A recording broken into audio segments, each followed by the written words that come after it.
여러분 혹시 김밥 좋아하십니까? 김밥. 저는 참 좋아합니다. 아, 매일 줘도 매일 먹을 수 있을 것 같아요. 근데 그러고 보면은 요즘 K푸드라는 한국 음식의 위상이 참 높아졌는데 그 중에 시작이 김밥이 아니었나라는 생각이 들기도 합니다. 왜 얼마 전에 그러지 않았습니까? 트레이더조라는 그 마켓이 있죠. 거기에 냉동김밥이 들어왔는데 얼마나 폭발적인 인기가 있었든지 구할 수가 없었어요. 갈 때마다 매진. 언제 들어오냐 물으면 다음 주 들어옵니다. 다음 주 가면 벌써 다 떨어졌습니다.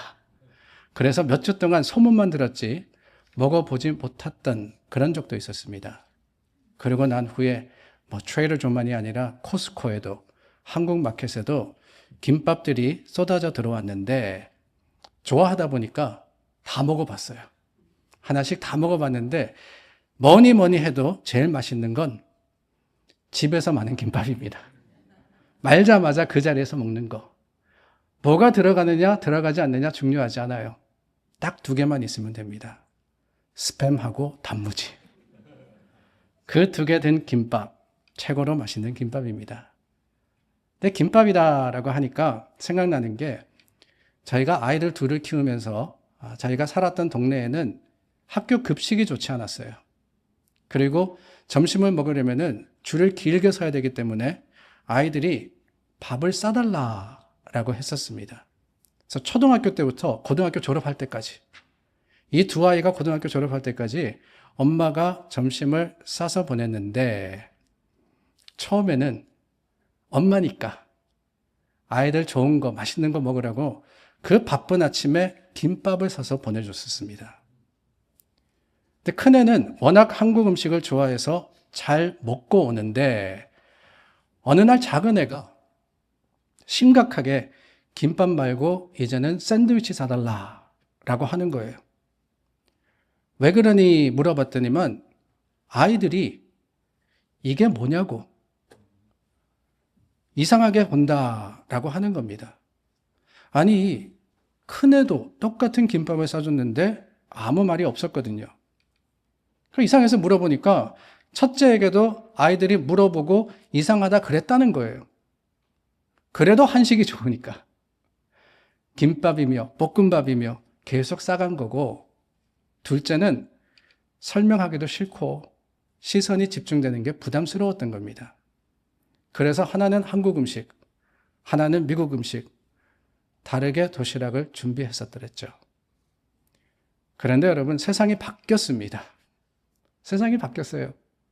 그리고 얼마 있다 보니까 동네 다운타운에 한국분이 델리를 인수하셨는데 아니 한국분이라는 소문을 듣고 가봤더니만 김밥하고 순두부, 라면을 파시는 거예요. 지금도 기억나는 게 이게 될까라고 생각을 했었거든요.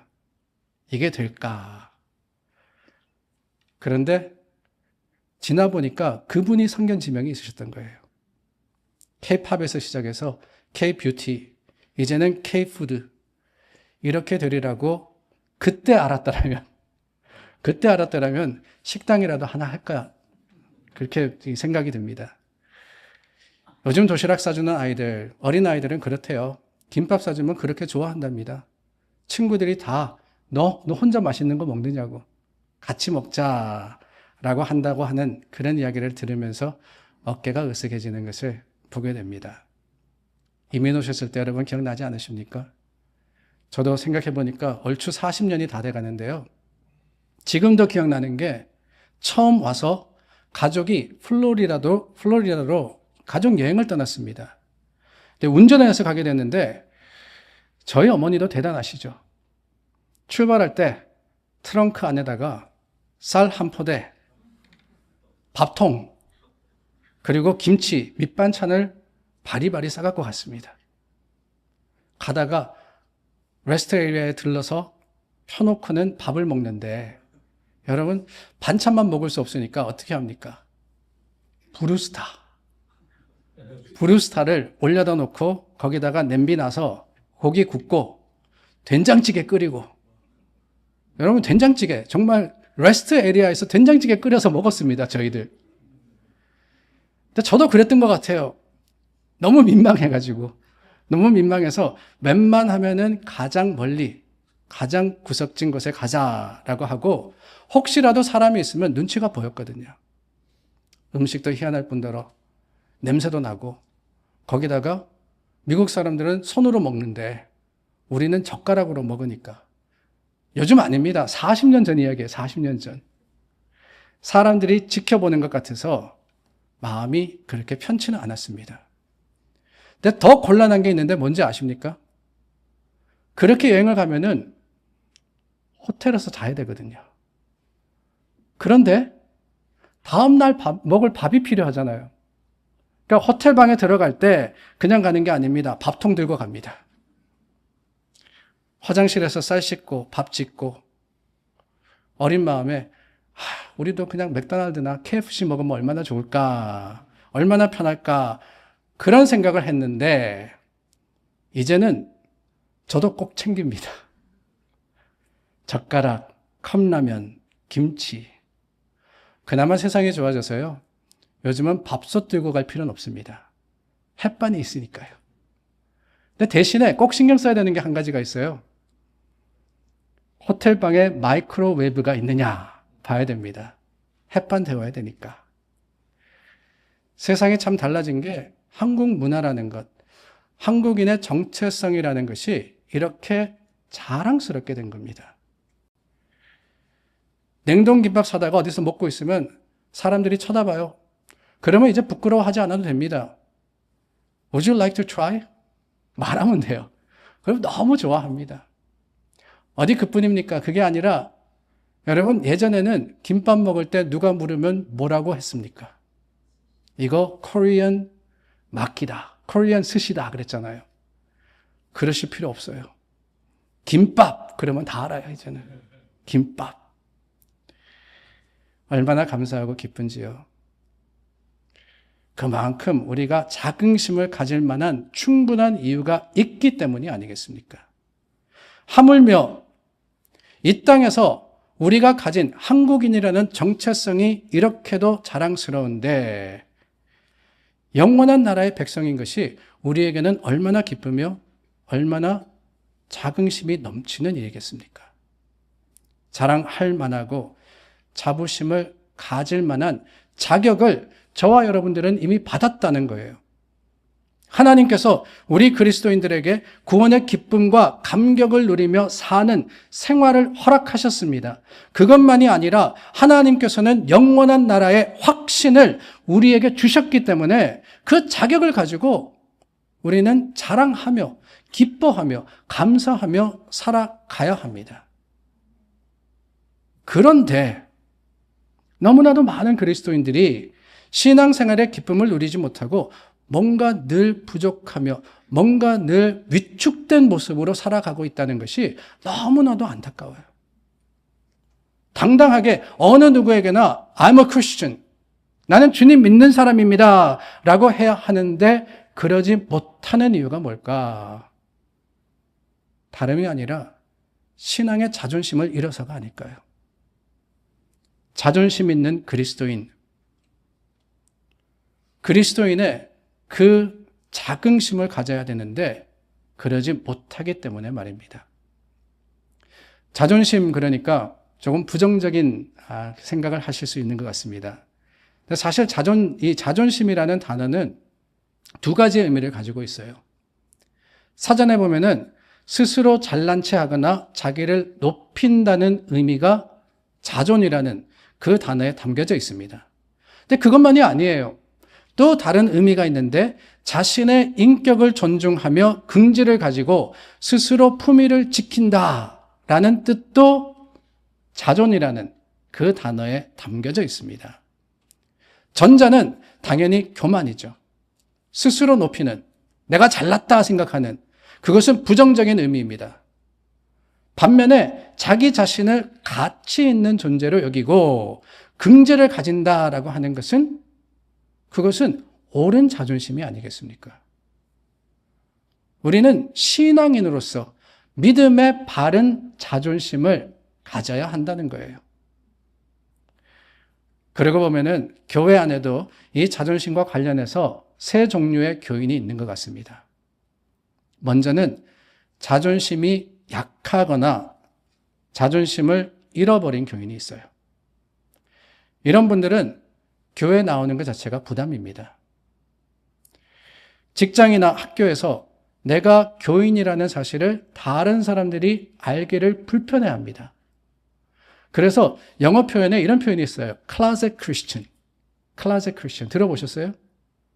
우리 집에 가면은 클라젯이 있지 않습니까? 옷 넣어두는 옷장. 근데 옷장의 문은 항상 닫아두거든요. 그런 것처럼 분명히 나는 그리스도인이지만은 세상 사람들이 알기를 원치 않는 숨어있는 그리스도인. 왜 그러느냐? 다름이 아니죠. 그게 불편함이 되고 불이익이 될까봐. 사람들이 알고 나를 다르게 대할까봐 염려함으로써 숨기는 겁니다. 자존심을 잃어버린 거죠. 근데 그 반면에 자존심이 강한 분들이 계세요. 신앙적인 자존심이 강합니다. 문제는 신앙적인 자존심이 아닌 세상적인 자존심을 착각하고 있는 분들도 있습니다. 자신은 있지만, 긍지는 있지만 무엇에 대해서냐라는 것에 잘못된 생각과 잘못된 개념을 가지고 있는 거죠. 세상적인, 세속적인 것을 자랑합니다. 우리 교회는 교인이 몇 명이네. 우리 교회 건물은 얼마나 크네. 어떤 시설이 있네. 자산은 이만큼 되네. 여러분, 이런 것들을 자랑하는 거 쓸데없는 일이잖아요. 스스로 잘난 체 하는 자존심, 그것이 바로 교만이라고 말씀을 드렸습니다. 이 교만, 부정적인 자존심을 가지고 신앙생활 하는 것도 하나님이 원하시는 게 아니에요. 그렇다면 뭐냐? 교회에서 우리가 가져야 하는 믿음의 자존심이라는 것은 긍정적이고 생산적이며 그리고 또한 하나님께 영광 돌리는 예배적인 것이어야 됩니다. 이 자존심을 가진 교회는 예수 그리스도를 믿는다는 사실을 자랑할 뿐더러 하나님께서 나를 사랑하시고 나를 자녀 삼으셨다는 그 사실이 기뻐서 누가 하라고 하는 게 아니에요. 그러나 어디를 가든지 누구를 만나든지 내가 예수님 믿는 사람입니다. 라는 것을 보이는 사람입니다. 적극적인 신앙의 모습 아닙니까? 주위 사람들에게 증거하고 내가 경험한 하나님을 드러내는 것. 여러분, 왜 그렇게 합니까? 솔직히 우리가 세상을 살아가면서 내가 예수 믿는 사람이라는 것을 상대방이 알 때 그것이 유익이 될지 불이익이 될지 알지 못하지 않습니까? 저 사람이 어떻게 나를 대할까? 특별히 우리가 살아가는 이 미국에서 그런 표현이 있잖아요. Keep your faith by yourself, to yourself. 믿음은 개인적인 것이라고. 내가 뭘 믿든 누구를 믿든 상관하지 마라 라고 하는데도 불구하고 왜 우리가 굳이 신앙을 드러낼까? 억지로입니까? 어쩔 수 없어서? 하지 않으면 안 되니까? 아니에요. 정말 믿음을 살아가고 믿음을 드러내기를 원하는 것은 내 믿음과 소망이 자랑스럽기 때문에 그렇습니다. 이런 긍정적인 자존심을 가진 그리스도인들이 되어야 하는 거예요. 그리고 그런 자존심이 있는 그리스도인들이 되려면 여기 비결이 있습니다. 세상 사람들이 판단하는 기준으로 내 자신을 볼 것이 아니라 성경적인 시각으로 나를 판단할 수 있어야 하는 거예요. 성경의 말씀이 나에 대해서 뭐라고 하시느냐? 그것이 나의 자존감이 될 때 우리는 누가 뭐라 할지라도 나는 주님을 믿는 사람이라는 것을 드러낼 수밖에 없는 겁니다. 거기에 대해서 오늘 본문이 선포하고 있는 거예요. 요한일서 말씀 저희가 나누었던 이 본문에 보면은 우리 그리스도인들이 자존심을 가질 수 있는 근거로 현재, 미래, 과거, 현재, 미래 이렇게 세 가지의 시제에서 중요한 사실을 고백하고 있습니다. 먼저 사도 요한은 과거에 우리가 하나님의 사랑을 받은 사람이 되었다라는 사실이 자존감의 근본이다라고 하고 있습니다. 과거에. 1절 말씀이죠. 보라, 하나님께서 어떠한 사랑을 우리에게 베푸사라고 했어요. 어떠한이라고 했는데 영어로는 how great 이라고 되어 있습니다. how great, 감탄사죠. 이루 말로는 다 표현할 수 없는 어떤 놀라움, 어떤 감격, 감동을 표현할 때 쓰는 게 그게 바로 어떠한이라는 단어입니다. 하나님이 우리를 사랑하셨는데 여러분, 말로 할 수 없는 그 사랑을 저와 여러분들이 받았다는 거예요. 그 사랑을 받을 충분할 자격이 있어서가 아닙니다. 우리가 무엇을 해서가 아닙니다. 그러나 하나님께서는 이미 저와 여러분들을 아셨고 이미 우리를 택하셔서 부르실 뿐더러 그 사랑으로 지금도 함께 하시기 때문에 나라는 존재를 하나님이 사랑하셨기 때문에 여러분 그게 우리의 자랑이며 그게 우리의 자존심이 아니면 무엇이겠어요? 누구 다른 사람이 날 사랑해도 기분이 좋은데 감격스러운데 사람이 아니라 하나님이 우리를 특별히 사랑하신다는 사실, 그게 우리 자존심의 첫 번째 이유입니다. 이사야 43장 1절은 하나님의 고백으로 시작하고 있습니다. 내가 너를 지명하여 불렀나니 너는 내 것이라. 하나님께서 저와 여러분들을 내 것이라고 하신다는 거예요.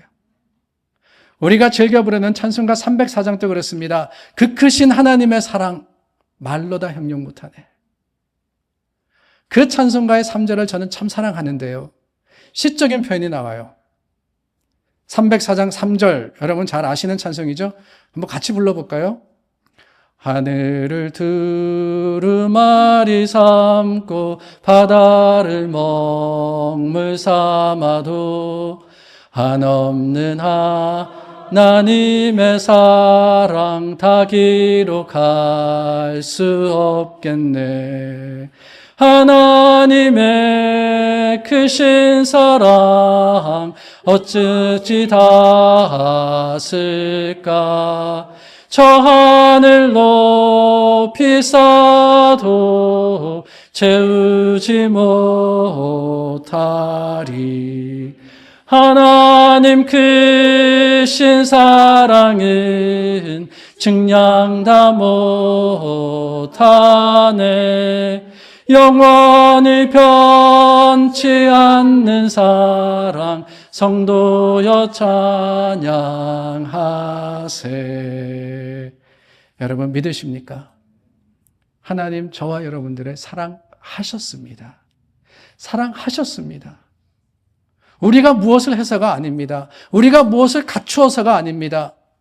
하나님 이미 저와 여러분들을 택하셨고 사랑하셨기 때문에 예수 그리스도를 이 땅에 보내신 거 아닙니까? 그냥 보내신 게 아니에요. 모든 죄를 대속하게 하시고 십자가의 죽음으로 그 완전한 사랑을 드러내신 것. 이게 저와 여러분들의 자랑의 이유입니다. 세상을 향해 외치세요. 세상이 날 좋아하든 싫어하든 상관없어요. 사랑하든 말든 하나님 날 사랑하시는데, 하나님 날 사랑하시는데 그 사랑이 성도의 자존심이 되기를 원합니다.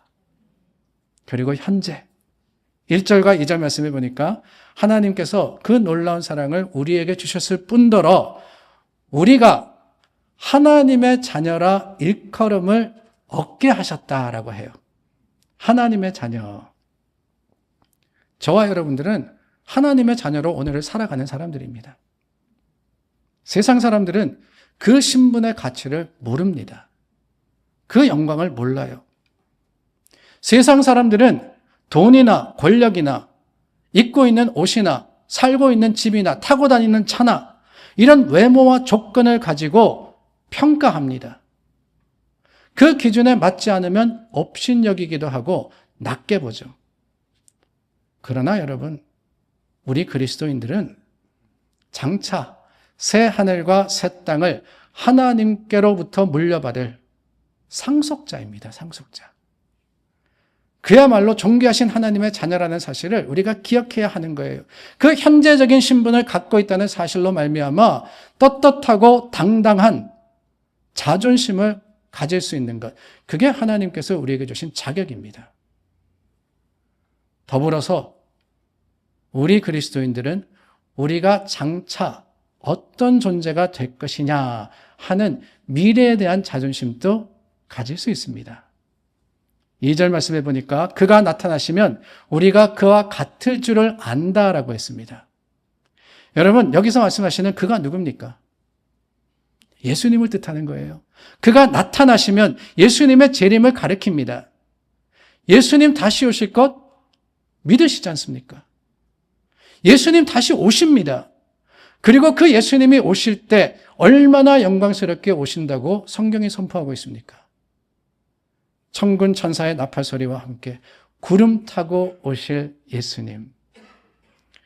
우리 모두 다 그분의 존귀하며 위엄에 찬 영광스러운 모습 앞에 무릎을 꿇게 될 건데, 오늘 말씀은 뭐라고 선포하느냐? 그게 다가 아니라는 거예요.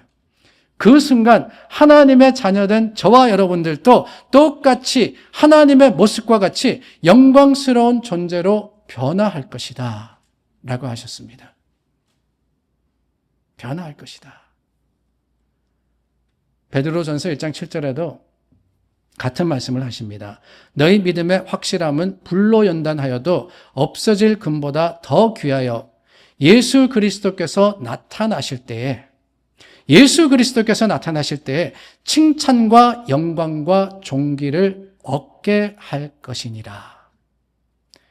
칭찬과 영광과 존귀, 이 단어는 하나님을 표현하는 단어들입니다. 주님이 다시 오실 때 우리가 그 칭찬과 영광과 존귀를 누릴 것이다. 하나님과 같아질 것이다. 하나님의 모습이 될 것이다 라고 하는 거예요. 얼마나 근사합니까, 여러분? 그렇습니다. 우리 그리스도인들은 그 영광스러운 장래에 대한 소망을 가지고 살아가는 사람들입니다.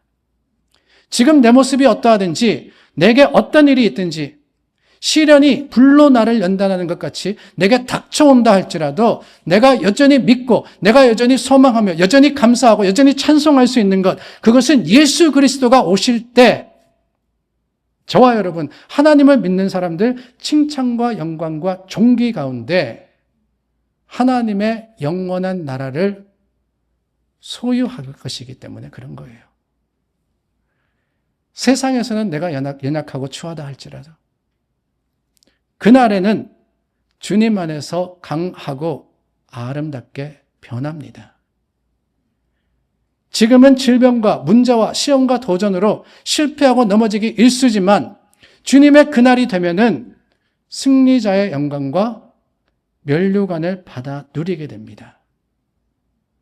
내게 주어진 약속이 그럴진데 어찌 긍지를 가지지 않을 수가 있겠어요? 반면에 그런 소망이 없는 사람들, 여러분, 주님을 모르는 사람은 세상에 썩어질 것들이 그들의 전부입니다. 아무리 많은 것을 가져서 내가 자존심이 있다, 내가 자랑할 수 있다라고 할지라도 우리는 알죠. 다 헛된 것이라는 것을. 있다가도 없는 게 세상의 것이고요. 언젠가는 사라질 것이 세상의 물질이자 자랑입니다. 그러나 우리는 그렇지 않습니다. 하나님 나라에 소망을 가졌다 그랬는데 그 하나님 나라는 어떤 나라냐? 영원한 나라라고 했어요. 영원한 나라. 그 나라에서 그리스도의 영광 가운데 상급받는다고 할 때는 영원한 상급을 받는 겁니다. 그게 우리 소망이며 성도의 자존심의 아름다운 이유가 아니겠습니까? 그 소망이 있으시면 걸맞게 이 땅의 것에 집착하지 마세요. 무엇을 자랑하느냐? 하나님을 자랑하십시오. 내가 예수 그리스도를 믿는다는 그 사실이 여러분 세상 사람들에게 드러내고 전하고 증거하기에 부족치 않는 감사의 제목임을 기억하고 그 믿음의 자존심으로 하나님께 영광 돌리는 저와 여러분들이 되기를 원합니다. 오늘 기도하신 이수진 집사님 자녀를 위해서 기도해 주셨는데요. 얼마나 감사한지요. 그런데 여러분 그거 아십니까? 우리가 부모로서 내가 믿는, 내가 아는 하나님을 우리 자녀도 믿고 우리 자녀도 하나님 안에서 영생의 기쁨을 누리기를 원하는데 내가 하나님을 부끄러워하면은 우리 자녀가 나의 모습을 통해서 하나님을 알게 되겠습니까? 하나님을 모르게 되겠습니까? 내 자녀가, 다음 세대가 내가 아는 하나님, 내가 믿는 하나님을 알고 믿기를 원한다면 기억하십시오. 그 하나님을 내가 자랑해야 되지 않겠어요? 우리 자녀들에게 하나님 믿는 거 얼마나 좋은 일인지, 얼마나 기쁜 일인지, 얼마나 우리의 자존심에 그 놀라운 능력이 되는지를 보여주고 드러내야지만 믿음이 전해지지 않겠습니까? 그런 성도들이 되시기를 바랍니다. 하나님께서 이미 우리에게 필요한 모든 것을 주셨어요. 우리를 사랑하실 뿐더러 저와 여러분들을 내 아들, 내 딸이라 부르시고 영원한 나라의 소망을 주셨습니다. 그것이 세상이 알지 못하는 우리의 능력이 되고 또한 성도의 자존심이 되어서 세상 속에 선포되기를 예수님의 이름으로 축원합니다.